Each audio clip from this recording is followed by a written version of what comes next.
Allô? Elle me fait nuit là, mais la pas mais. Aussi non, elle me fait nuit. Yo, n'y a aussi. N'avez ils en l'air alors. Yo.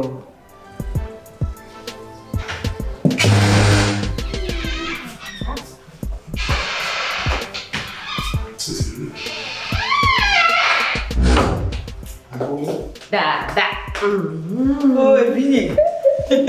Oui, ça. Comment balai oma? On les pondo dans les nuits à 10 couilles. On tourne, il y a des capes là, mais les coups font un peu. Font un peu. Kubanya popo ya. Dada, ndini. Kimba bonu soni pumpu blonyade wa. Blonama makolo. Avec une pumie de toi. Nyao va blonyade na miso nyao. Ya. Le makolo so va fionder na bonja. Dada mudo gbelo. Mo ho gbelo wa to we so yo. O mo to. Review. O fon yiri. Ni chowe da. Mi fon yiri. Enye bo ma review wa. La bobo ya plom mafia ino. Kwa jibu ma de. Menye poto mi de o mo de gen tonto yi. Awon so de church homoto, la pumoto. Zoni ko so ma de pli. Fo wezo. Yo. Mo de ku dokala wona. Oh, you to achi pala me, carpenter. Achi pala. O jibi o kata nye pa no. Roba jibi o to fia pe ma kata. Enye pa o keke. Capita. O poporo le lo ma kata. Enye pa o keke. Nyao. Ba pa na shikina jupula la gaga ngono la o kata. To gbu poporo le fia shikino lo wa ma enye pa o. Dano gbo are o. E sora ela e duna chana papa o. Ba no no kwa me. Ateko ekuvia kwa akpashipi. Akwachigli akpashipi. Akobon akpashipi. Ba na shipi mo kata. Bon akpashipi. Akopashipi. Non. Nyanya nkwe be na de atede nusu yo. Dalanke o. Le kem le pon so ado aye. Aso bon akpashipi. Aso ya akpashipi ya. Dadam so na gbon to pa na zikpe o. Ebe gbon ye so pa na zikpe vini. Gbon ati papa la ati pe gbon mo de ko na pe abo gbon ye wa zikpe. Vini. Dadam no so abe no me jeji na. Oh, dadam nyam lo. So abe no me jeji na. Dadam ka be wo ma. Nyam jio. Dadam ke lenti o. Igalesi. Nkebega. Le pa me avec ta boy. Nkebega. Mbe nyam le jio. Dadam nyam lo me. Oh, no so abe no Georgina mo nyam le jio. Nyam le jio. Benye janyo no. Dadam ka be wo fi o. Mbe le pa me atobe nu dodo apon. Ado mu ya ba me ron gbogbo a. Efo. Odoku adajo. Mother, you can magadi. Dadam ke chula nam ne ma. Makplum tonto va home na mo. Makplum tonto va go amak pan bon e pa e. Kal klova. Papa ma be pantalon. Dadam pantalon me. O mu tonto le di to na klum tonto va na. Mo di. Dadam ya chakiti ya. Chakichi. Mama poma.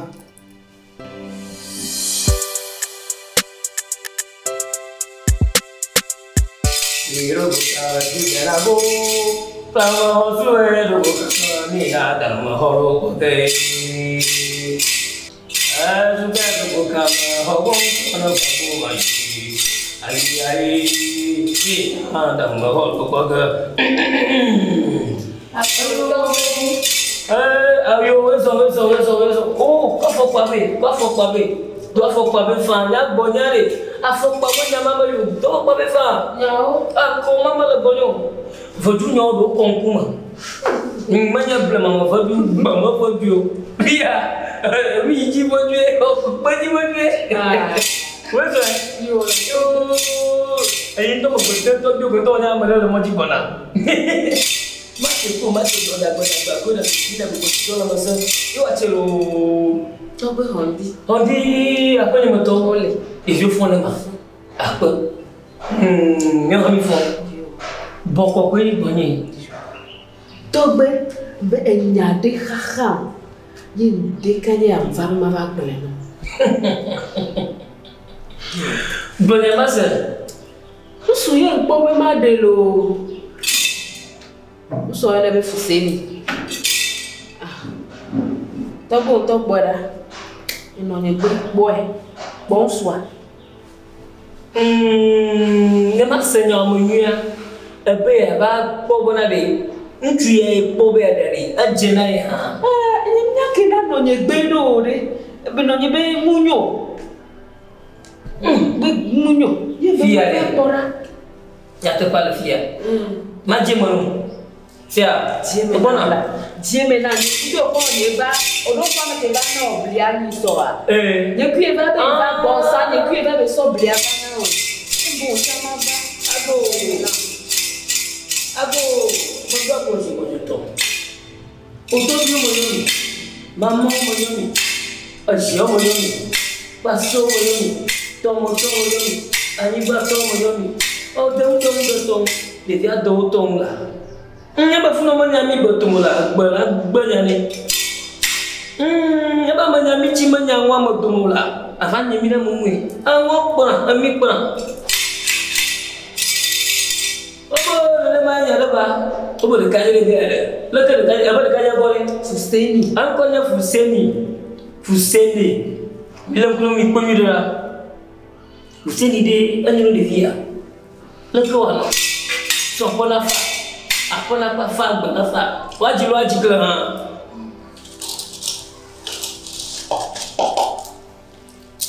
ye malu akla ba mi pa to do bra no lo ne fi bata ha fi aje ti apo useni lo bala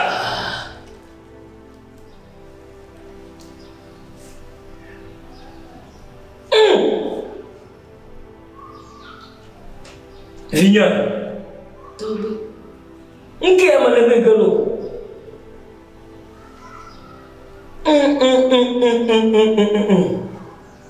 ahlonya tobe kayo abah ha vinya abah ntuma bola ke me fuseni o monyo no pra madaji o tobe fuseni lo mabade madaji o gba magbono amama agbono ya kokko la ko ma agbono to ma nyunu bono ma deju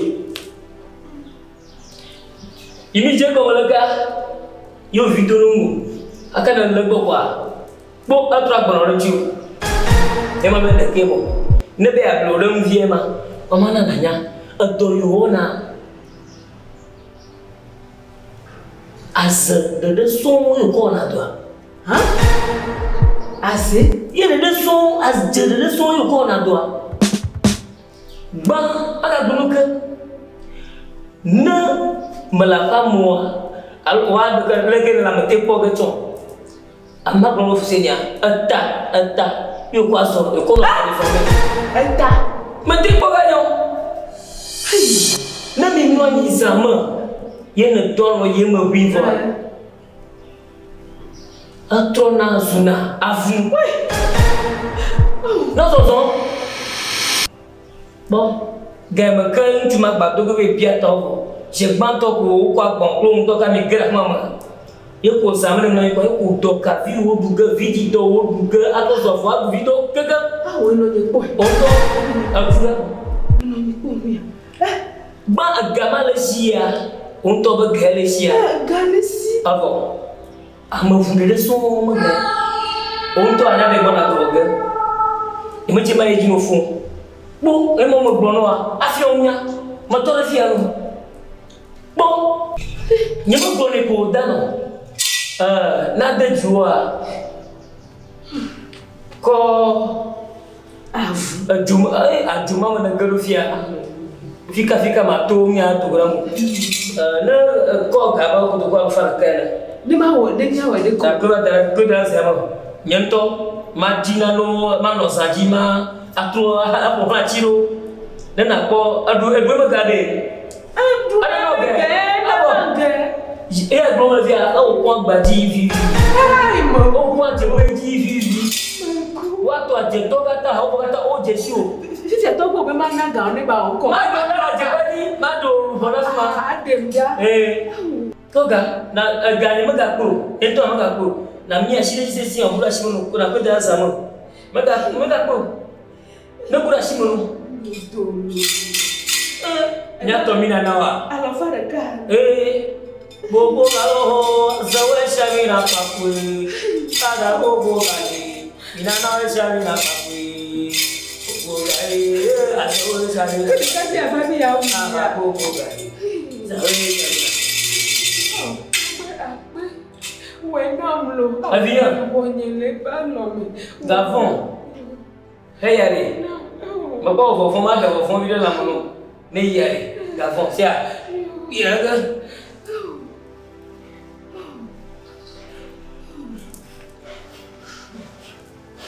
To be wena. Manyengo. Azanji no gamba. Ano sanji ma de ma shidanju. Ma ko we fuma so. Numa nyo de wale mwa ya no drug bada bada roku. Basia. Abo wachi tena joi. Amo mala ko mo na fango ke sia. Go gai azo ya na pa. Go gai.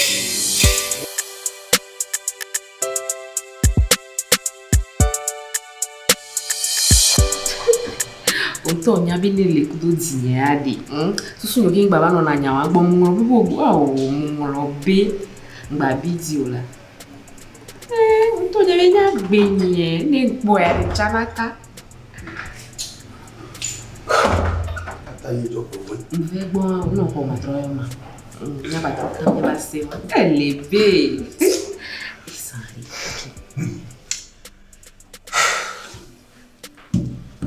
Oh, ni di. Defu. Matama bundol. Ba mutamola. Matama bundo. Enyi ba ngui mo bomona ma famoa. Mo baba tereji ya. Atereji. Tereji o voile. So, onya be mi bu kon ke le mi abe ngbodo mi wa no ha kona witawa be no to witawa ke gbo va mi so mi va pla pon noari Dakpa ya to. ye won Ganwa lo. Va ye gbo le ke no yin le glonya wa mbe ma yi ma ve bora bele ke ma senya o gome nke o no ma gbo nko no yin le gbe ma oh il faut qu'il m'y beaucoup à boire. Abalaka. Beaucoup de zona kuta. Ah? Bezamea. Outro zona vu. Benende ya. E mo ya gbadu vovo na to. E be ni gbegbe nya va ho me nti gbe pa maku. Bo ko igbo nya mano wa. E gbo na cha be ga ko boa. Ba mo be vio yo lele kwa me so wo ga. Be do wa po won wa. Ah. Mbede. Da ka ro nya ke no ni gblan ele me. Ta bo ko kan igbo nya mano wa. Be atiko pa na boyo so pa ne. Ni asuru dokaka bo amaton. Ona ndo kwishino no. Mutu do shakaka apo wi ve. Abunye makora to. Tanya nyam le vono. Mbede awla o bojidila bo ko kan igbo manwa. Takpa ya to ma. Ebe zame otro zuna vu, bo zona kuta. Bon jo pono ebe ne gbogbo me na, be gbogbo me no kwide ka. Ke se nyaki aloye no nye cha po a. Esro nyam le vono lo. Yo. Dola von ne mo blo ya ma dola von. Ile ma ba de tazo ami ali zo kuta. Ayande jo via. Maglo ya no. Maglo ya no la. Ah. Sia. Suvovo. Chio. Nene ma ko mate o. Nanyo fe nete ififi le. Anda bo wure mo kunyanjo. Asia. Iko glora mi ne mi ifunye be ni nene ya nyanyo ga te de wolo. Ba de fula sia. Jiu na jema. Ito manyangi mi mo glono fe nya on chi dog nya kora. Asia. Mato wi. Nya ga ya no ji olo ndula ko kakarezi ngoro be nso nto. Oh, na makare kira ye. No. Mato wi yo. Sia.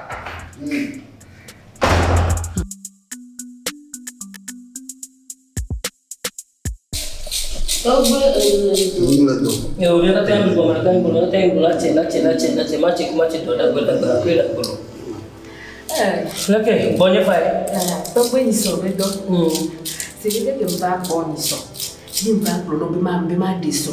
Ah, vai isso. Tu ali mas um como fica vai ter 5 lá.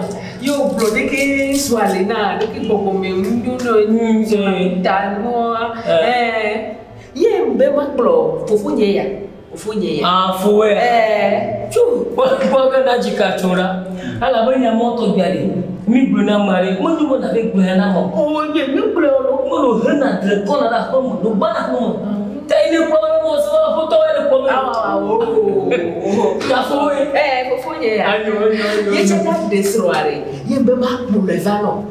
Apoyento, mo e apoyento fo ba so acha. Apoyo ide gama la le ke wo le nya ha. Sumada oyo amagama ko kiri.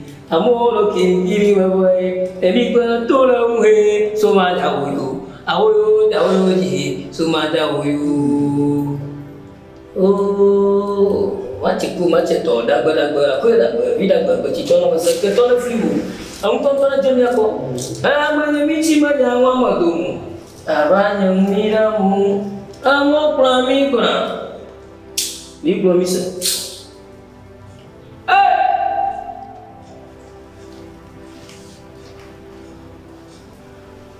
Agbama ka nyona mo wala. Fowa ayu. Mas funye to ya lo. Mabadi.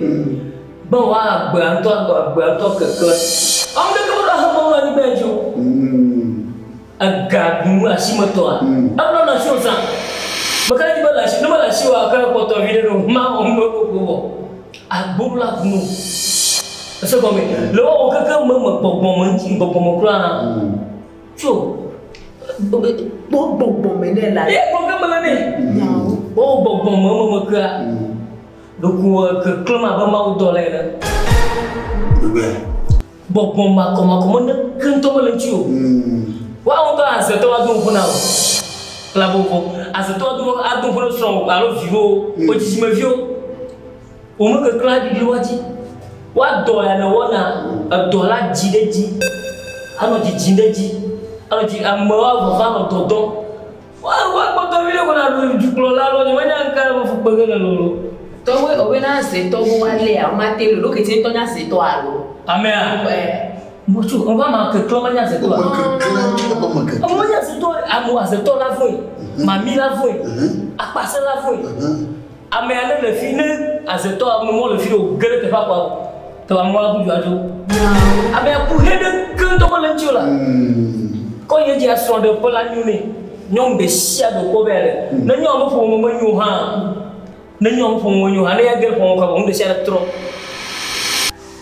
wa agbomo nyono Yo Mokon ya ya daga ya masanyo Bakbete je sibale alakpa to ba lakpa obokon ile anya fi to ba jogrisu tata ile so sonye Ye va bo so da ba ka tu le be nya be so na pleta bo mlema bo tro na fusame bo mo to da so na fu alo bo mlema ko ya de ko awla nya de mu lo baba mo nya ma na no ma ka nga be o ende de chita ba ka abe ala ba no fa ka abe ko ma cho ko ka be pro ko ke fito nga be la ko dia la sa abe sa tu ka do abe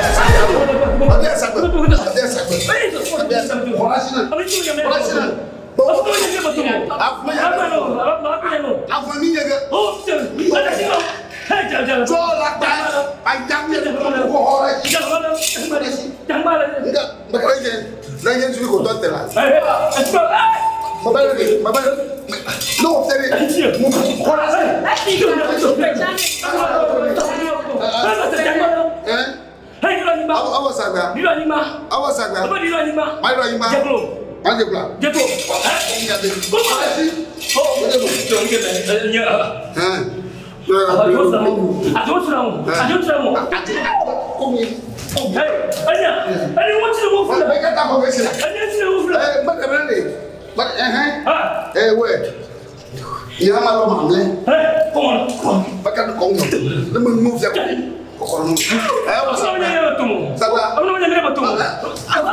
Le monde est besoin, il m'a appris à le voir.